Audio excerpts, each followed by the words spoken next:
World Cup 2026 is being hosted in America for the first time, along with Canada and Mexico. And like every World Cup, I will be sitting in front of my TV, holding a beer to watching soccer. But this time I got curious about something I have never thought about before.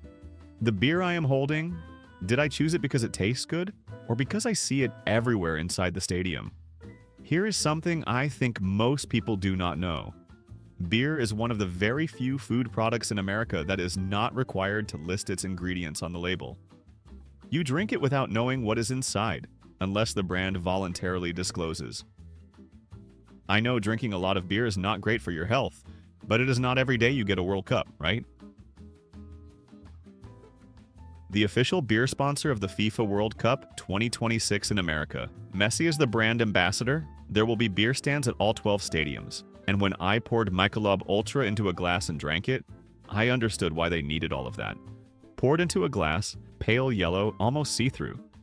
The foam disappeared almost instantly before I could even lift the glass to my nose. No distinctive aroma, or more accurately, no aroma at all. The first sip tasted like water. The second sip like water with a hint of alcohol. The third sip I set the glass down and thought, is this beer or sparkling water with something added? 95 calories, and almost no flavor. This is a beer designed so you can keep drinking without realizing what you are drinking. But it is also the beer with the lowest starch content, which matters if you are watching your blood sugar. Have you ever drunk a beer and thought, this tastes like water? Because that is exactly how I felt. I was curious why this beer was so bland, so I looked it up. The things that create flavor in beer, barley and hops, have been reduced and replaced with rice to hit that extremely low calorie target. If you want 95 calories, you have to strip out almost everything that creates taste. Pour a beer into a clear glass. If the foam vanishes within 10 seconds and the color is nearly transparent, that is a sign too much has been taken out. If you are strictly managing your weight and just need something light to hold while watching the game, Michelob Ultra serves that purpose. But the official sponsor ranking last in quality, that says a lot. I had only tasted the first one, and already something felt off. The brand spending the most money on the stadium, but the blandest beer of all. If you have ever drunk Corona and noticed a slightly strange smell, sort of skunky but you could not quite name it, that is not a bad beer. That is the bottle.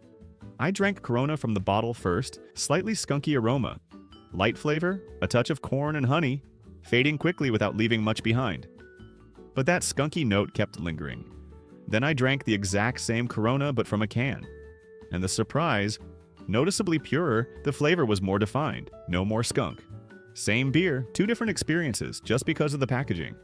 The clear bottle lets light in, and light reacts with compounds in the hops to create that skunky smell. That is the real reason behind the tradition of drinking Corona with a lime. It was not creativity. The sourness of the lime covers up the smell caused by the bottle. And when I dug deeper, the label sold in America lists ingredients very vaguely. Water, barley, cereals, hops. But according to other sources, the full list also includes corn and an artificial foaming agent that many other brands do not use. The kind that adds up if you drink 3 or 4 cans in one World Cup evening. The American label does not mention it. If you want to verify, buy the same Corona in both bottles and cans, drink them side by side. If the taste differs, the packaging is affecting the beer. Beer tasting bland because ingredients were stripped out. Beer smelling off because of packaging. I had only tried 2, and already, nothing was what it appeared to be. The King of Beers, a slogan since 1876. 11 consecutive World Cups. And when I poured Budweiser into a glass next to Michelob Ultra and Corona, I understood why this brand has lasted so long. Golden color with a touch of amber, noticeably deeper than the two below it. Foam held longer. Aroma, light hops, a hint of caramel from the barley. Flavor, smooth, easy to drink. More depth than Corona and significantly more than Michelob Ultra. Not a great beer, but this is a beer designed for drinking in a crowd every time there is a goal. And it does that job well. I drank Budweiser while rewatching the World Cup 2022 final. And honestly, when you are focused on the game, Budweiser does its job. Enough flavor to know you are drinking beer, not so heavy that you cannot keep going the whole match. But the story I found most interesting about Budweiser is Qatar 2022. FIFA approved beer sales, then reversed the decision 48 hours before opening day. Millions of cans are suddenly unsellable, Instead of a crisis, they promised to give all that beer to whichever country won. Argentina won. Budweiser delivered.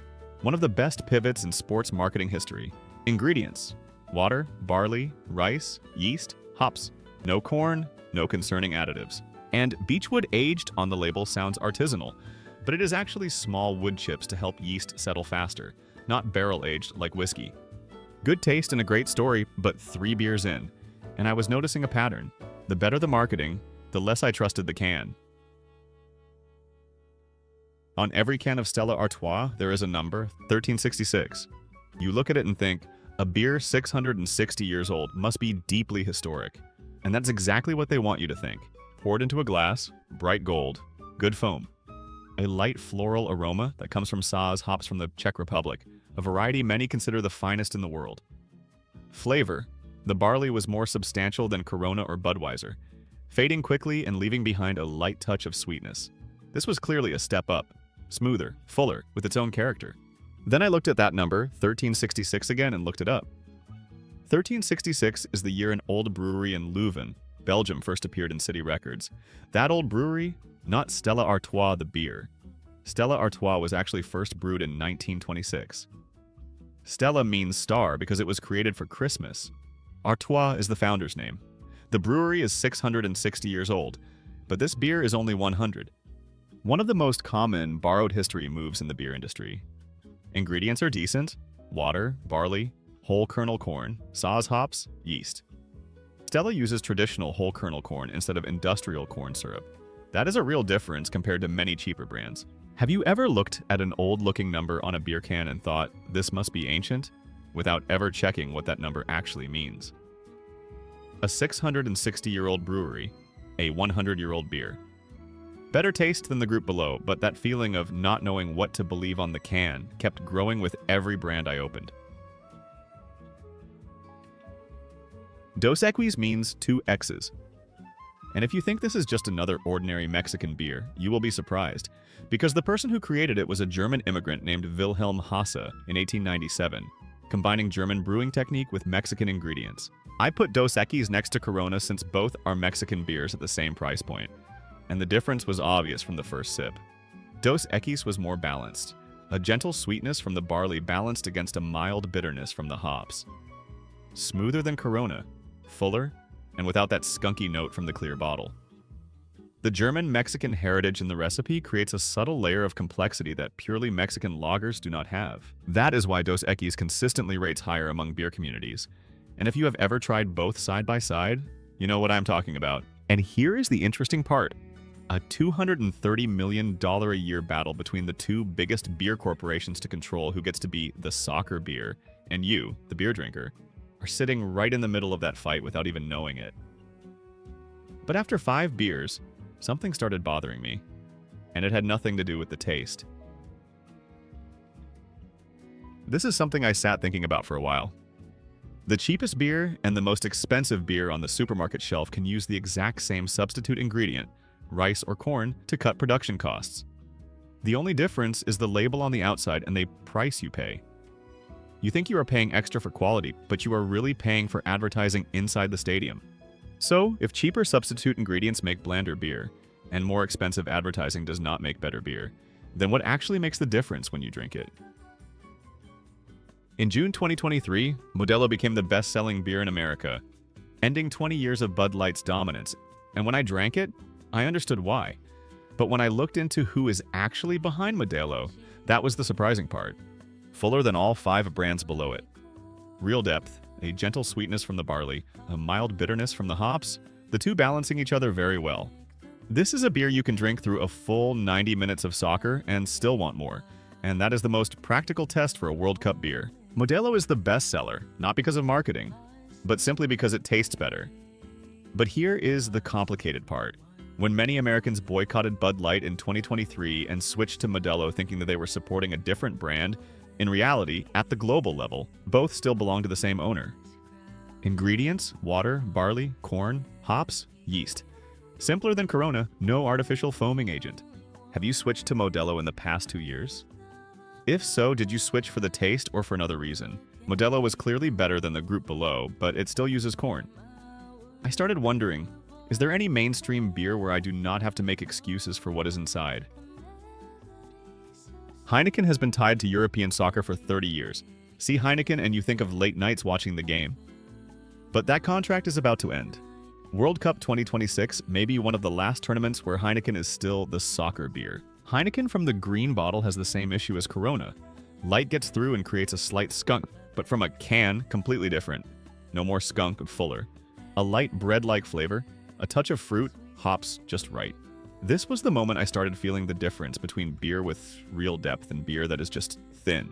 Heineken had real personality, something the 5 brands below it lacked. For the first time during this whole process, I finished a can without needing to check the ingredients to understand why it tasted better, because my tongue already told me.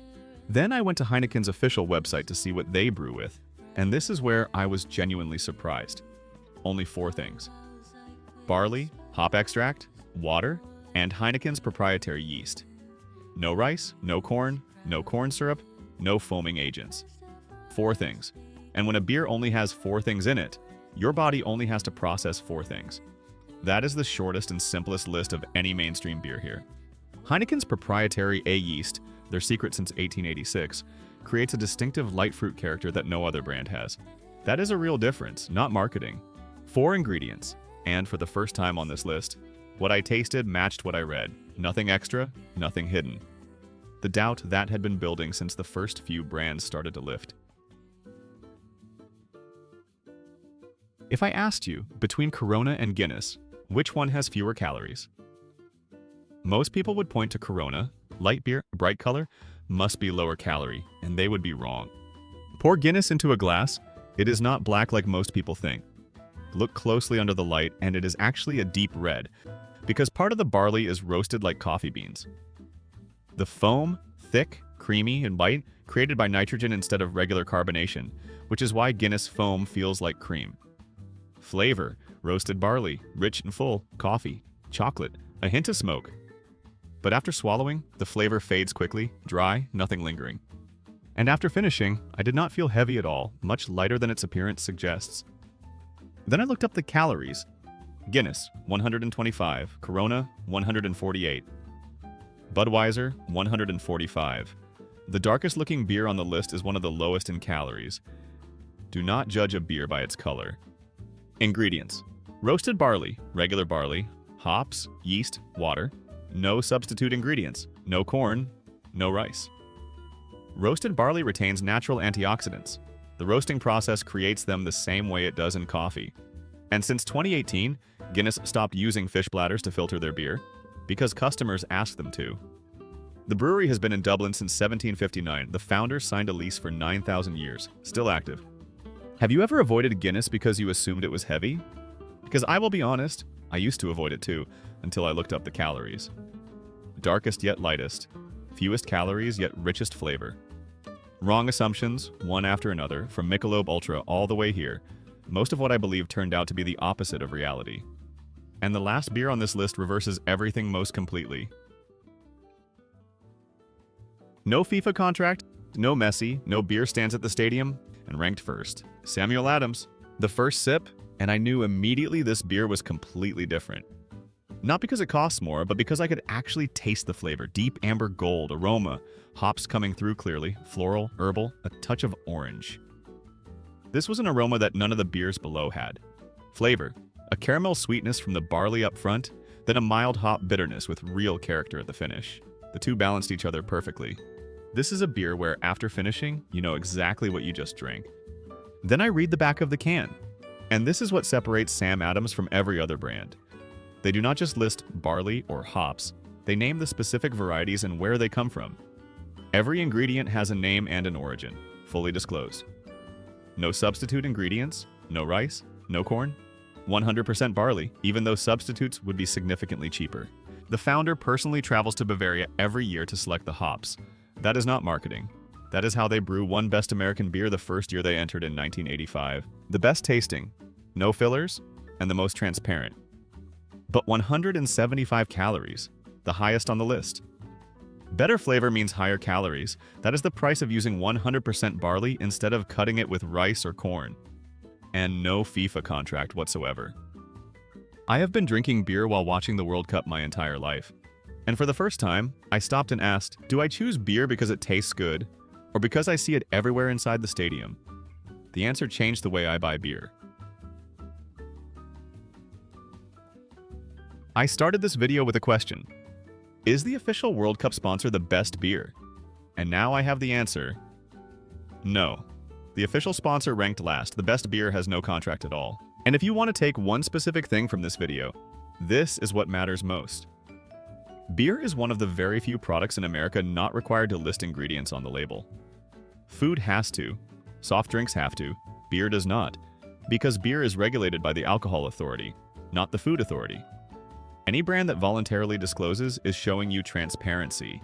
Sam Adams discloses every variety and origin. Heineken lists 4 things. Budweiser only disclosed it after 40,000 people signed a petition. Corona leaves out ingredients on the American label. Next time you buy beer, flip the can. If there is an ingredient list, that brand chose transparency. If not, you are drinking without knowing what is inside. When your team scores, drink the best beer, not the beer that paid the most to stand next to the trophy. World Cup 2026 starts in June. What beer will you be holding when you watch the first match? And after this video, has anything changed? Every supermarket shelf has a story just like this one. The official product is not always the best. I am going through every shelf the same way. Taste first, research second, tell the truth. The official sponsor ranked last. The beer with no contract ranked first. The World Cup is where the best team wins, not the richest. If you apply that same standard to beer with food, you already know the answer.